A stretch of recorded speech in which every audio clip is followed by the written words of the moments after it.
नमस्कार. मे महिन्याच्या मध्यावर महाराष्ट्रात हवामानाचा मोठा खेळ पाहायला मिळणार आहे. एका बाजूला कडक उन्हाचा तडाखा, तर दुसऱ्या बाजूला अचानक मेघगर्जनेसह पावसाची हजेरी.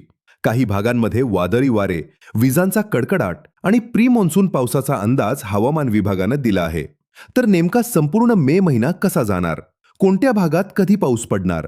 कुठे उष्णतेची लाट येणार? आणि मॉन्सूनची चाहूल कधी लागणार? पाहुयात संपूर्ण महिन्याचा सविस्तर हवामान अंदाज. सध्या महाराष्ट्रासह देशभरात प्री मॉन्सून ॲक्टिव्हिटी सुरू झालीये.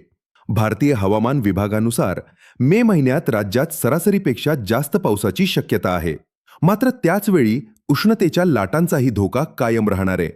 सर्वप्रथम महिन्याच्या पहिल्या आठवड्याबद्दल बोलायचं झालं तर विदर्भ आणि मराठवाड्यात उष्णतेसोबतच संध्याकाळच्या वेळेत विजांच्या कडकडाटासह हलक्या ते मध्यम स्वरूपाचा पाऊस सुरू झाला आहे.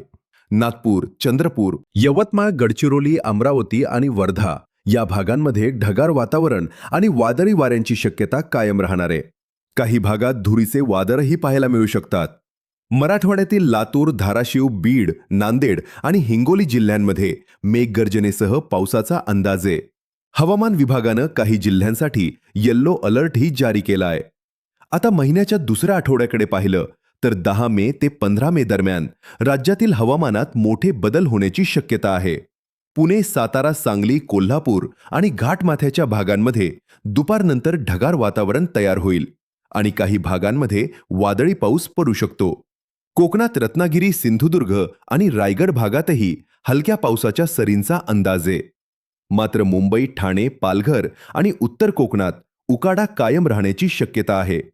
दमट वातावरणामुळे नागरिकांना प्रचंड त्रास जाणवू शकतो.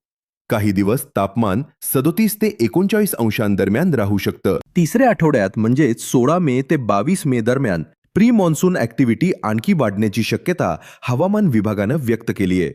विशेषतः विदर्भ आणि मराठवाड्यात विजांच्या कडकडाटासह जोरदार वारे वाहू शकतात. नागपूर, अकोला, बुलढाणा, वाशिम आणि यवतमाळ भागात अचानक पावसाच्या सरी आणि धुळीचे वादळ दिसू शकते. याच काळात शेतकऱ्यांसाठी महत्त्वाचा इशाराही देण्यात आला आहे. कारण वादळी वाऱ्यामुळे फळबागा आणि उभ्या पिकांचे नुकसान होण्याची शक्यता आहे. त्यामुळे शेतकऱ्यांनी सावध राहण्याचं आवाहन करण्यात आले. आता महिन्याच्या शेवटच्या आठवड्याबद्दल बोलायचं झालं तर 20 मे नंतर दक्षिण भारत आणि अंदमान परिसरात मान्सून सक्रिय होण्याची शक्यता आहे. हवामान विभागानुसार यंदा अंदमानमध्ये 20 मेच्या आसपास मान्सून दाखल होऊ शकतो.